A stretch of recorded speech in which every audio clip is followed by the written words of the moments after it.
Good morning. Welcome back to Venture Daily. I'm Jackson Fordyce. I'm Josiah Simons. It's Tuesday, August 19th, and we've got a new report hot off the presses to share with you. Mercury just dropped this report in which they surveyed 1,500 early-stage founders on how startups are raising, spending, and hiring in 2025. If you're a startup founder, you're going to want to stick around because these numbers directly pertain to you and how your business stacks up. Probably the biggest surprise from the report, optimism. A whopping 87% of entrepreneurs said they feel more confident about their company's financial future than they did in 2024. And that optimism is even stronger if you're using AI. Founders who've adopted AI tools were 3 times more likely to be scaling their teams and twice as likely to be raising bigger rounds. But here's the reality check. Most companies are still raising small rounds. 73% brought in less than $5 million in their last raise, with only a handful of tech companies cracking the $20 million tier. And not everyone's chasing venture dollars. The report found startups are diversifying, looking at government grants, debt, even crowdfunding, rather than going all in on VC. Fundraising size doesn't always equal revenue, though. Some companies making $10 million plus a year had raised relatively modest amounts, while plenty of others are still operating lean, under $1 million. But costs are climbing across the board, especially in operations and sales and marketing. But 79% of founders still plan to spend more in the year ahead. And instead of AI replacing humans, these founders are actually hiring more. 79% of AI adopters are hiring more due to AI tools, especially in sales, marketing, business development roles. Contractors are another big piece. 61% of startups say they rely on freelancers, with AI-driven companies especially using them to drive growth instead of just keeping the lights on. And finally, policy. The R&D amortization rule hit startups hard. 73% said it hurt their finances. But with Congress rolling it back this summer, some relief may finally be on the way. And for more on this story, I called John Deary. Well, thanks, Jackson, for the invitation. It's great to be here with you. My name is John Deary. I'm the founder and president of the Center for American Entrepreneurship. CAE is a nonpartisan research, policy, and advocacy organization. Our job is to work with policymakers here in D.C. on both ends of Pennsylvania Avenue, Congress, the key committees, the key members of key committees,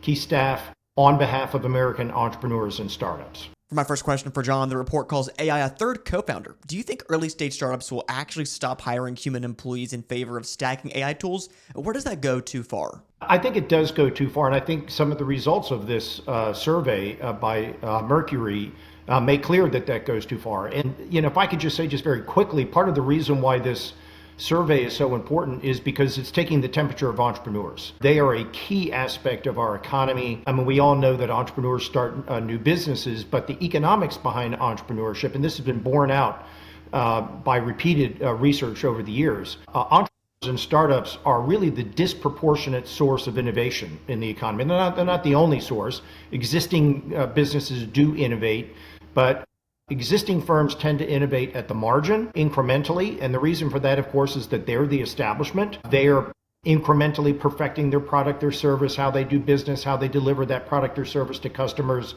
It's really entrepreneurs that are the principal source of what is commonly referred to as disruptive innovation, transformational innovation, major innovation. The economics behind that is that we know from the great work of an American economist named Robert Solow, who won the Nobel Prize for this insight in 1987, is that innovation that entrepreneurs provide and inject into the economy is really the driving force of economic growth and job creation. So entrepreneurs are a really important aspect of our economy and a really important window into whatever economic issue it is that you're examining. In this survey, in large part, I mean, it touches on a bunch of other aspects, their confidence, how they're funding themselves, where the capital is going, but it dwells on AI. And of course, everyone is scratching their heads and trying to figure out the long-term implications of AI. And the survey reveals some really, really interesting, even sort of seemingly counter-narrative aspects or implications of AI, specifically pertaining to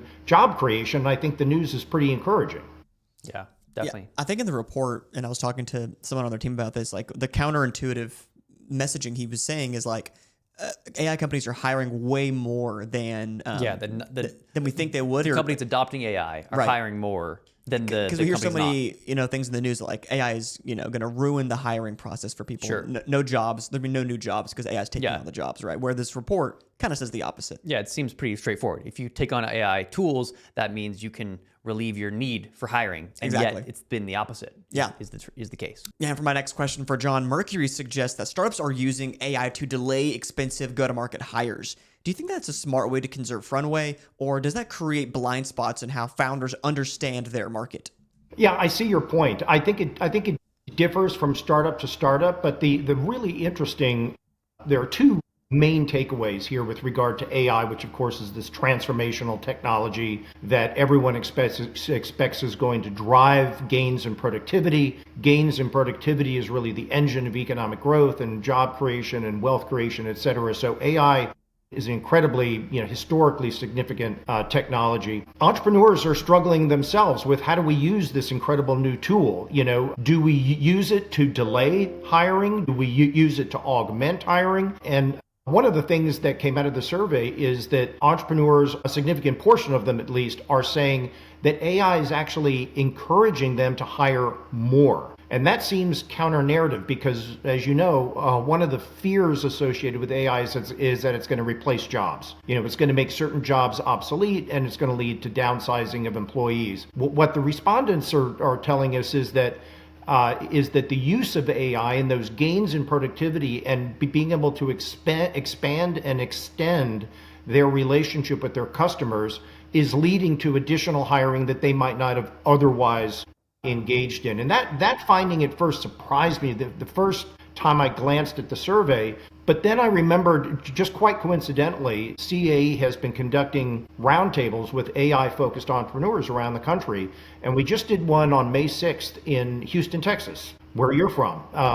And entrepreneurs there actually gave us some insights that I think explain this response in the Mercury survey that I can tell you a little about if you think that's of interest. Yeah, I think that if you are a company adopting AI, that means you're already, I think, the kind of company, if AI is what it's promised to be, it should be making you much more productive. It should make your work better. It should make you better at what you do as a company, which means you should grow.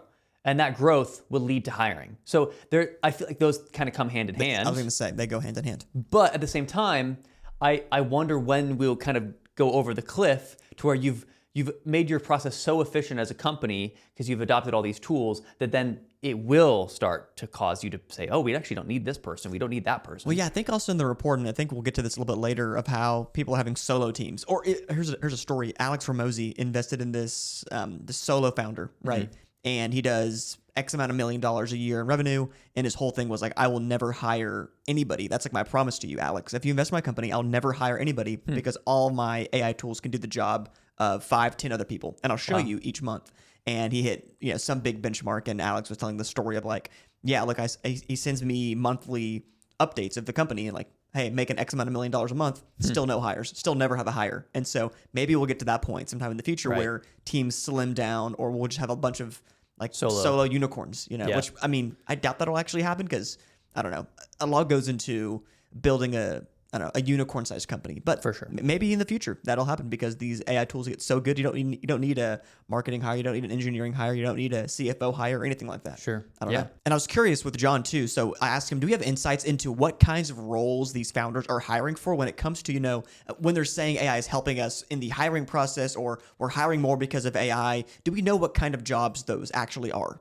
Yeah, so the kinds of jobs that AI is probably a threat to and may lead to, both for new and existing small businesses, may lead to a reduced hiring and potentially job downsizing, are some of the more rote, the energy intensive aspects of running a business, bookkeeping, record keeping, accounting, those types of things. Anything that's easily automated, I think is going to be a real and very easy application for AI. And that will reduce costs for new and small businesses. It'll make them more efficient, it'll make them more productive, and hopefully grow faster. But what entrepreneurs are using, and this became clear in both the survey and the Houston Roundtable, entrepreneurs are using AI not just to become more efficient and to automate those energy intensive and people intensive, cost intensive aspects of their businesses, but to really analyze their relationship with their customers and to try to, in a much more technologically smart, sophisticated way,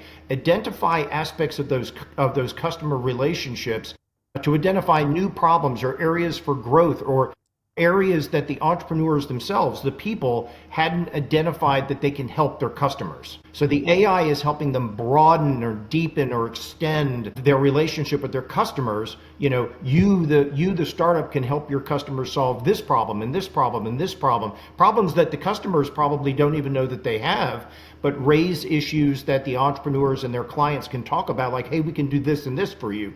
And that has obvious implications for hiring, because as part of that conversation, as it becomes clear that there are other ways that startups can assist their clients or their customers, and to the extent that clients and customers agree to that additional relationship, that means more hiring and more jobs. So I thought that that was an absolutely fascinating sort of, again, it's seemingly counter narrative, because it's AI is leading to more jobs. But when you understand it in the context of that broader relationship with your customers and clients, it makes sense. Yeah.